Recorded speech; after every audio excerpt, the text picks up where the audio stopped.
you feel the greed. He's going to get pretty farmed, honestly, from this jungle. Yeah. Like this farm position, I think I've now just found my new thing of what I'm going to do in every single pub game. Toby. Yep, this is going to become a thing. Top lane, Batrider in a little bit of trouble, copying a lot of damage from Syndra and Era, forced to Firefly himself away. There was also a fight mid where qojqva nearly turned around on the guy tether up. Syndra's got 3 sticky napalm stacks on him. Has to go for the secondary stun. Era's got a couple of one charges as well. If he triggers this, he'll have the magic missile stun, and that keeps Batrider in range of the creep wave and the tier 1 tower. So Era's able to get a return kill, even though first blood does go the way of the Dancing Dragon. TP to the tier 2 tower, run past the Venomancer, and Kai is just babysitting the bounty rune. He got both of the bounty runes. Syndra protects the top, and it's like Kai and Syndra just been tasked with, like, as long as this Alchemist will get the bounty runes every single time. He'll move up. Kill mid, he'll, okay. Omelette gets delivered. Yeah, and now killing mid's almost impossible unless he's got the Stormbolt. 1 second away until Stormbolt's up. The Plague Ward's going to slow him down, so qojqva can toggle and just keeps juking around the tree line. So Stormbolt, qojqva, caught mid toggle. Very, very difficult, but the Plague Wards will make it difficult as well for Dancing Dragon to survive. He's still ticking out to the Poison Sting. They have to earn and give him the life. And Warlock is still sitting 3/4 of the way through level 5.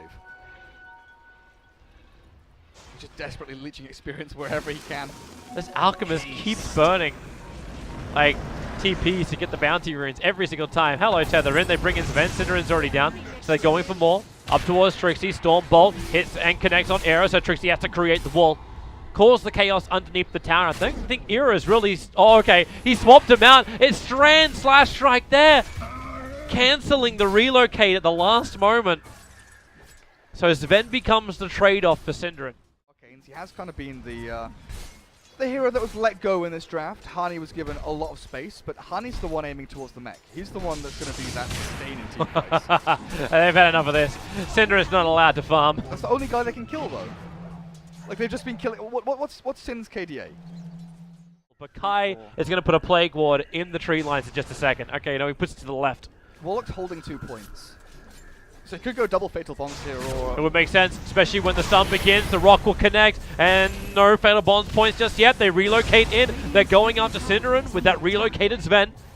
But Era needs to get out of here. TP supports in. Kai just a little bit further back, but the lasso holds Era in position. So Rock is committed.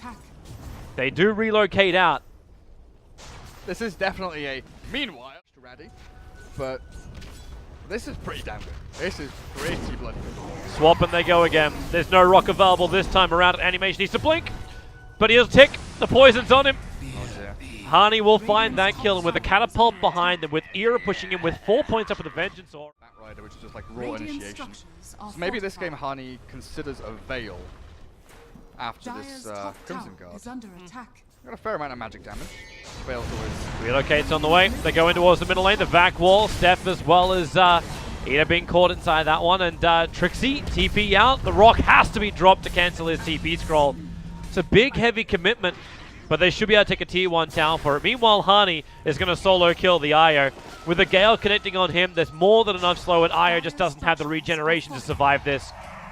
Something else happened, Toby. Bottom lane, Anti-Mage died to the Ogre and Alchemist. They chained their stuns, got a full duration concoction as well, as the Fire Blast onto him, and AM just got destroyed. So you don't even lose your mid-tier 1 tower then? Yeah.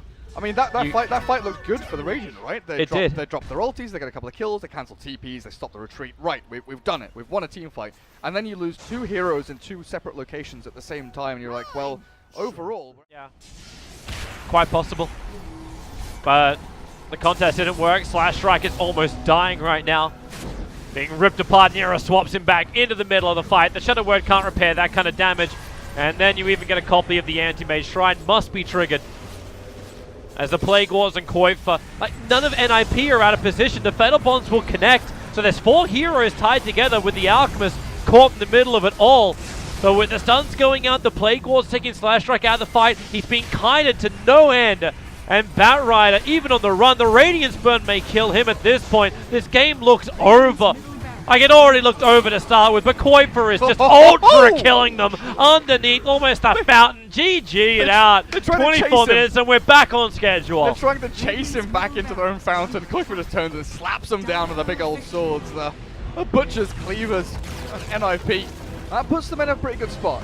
That puts them in a pretty good spot. Not just you know, points and group wise, but I think mentally after their previous game, this is just like a sigh of relief. Right, back on track. Yeah, the last game was insanely hard for them. This one, the draft worked. There was no real counter to them.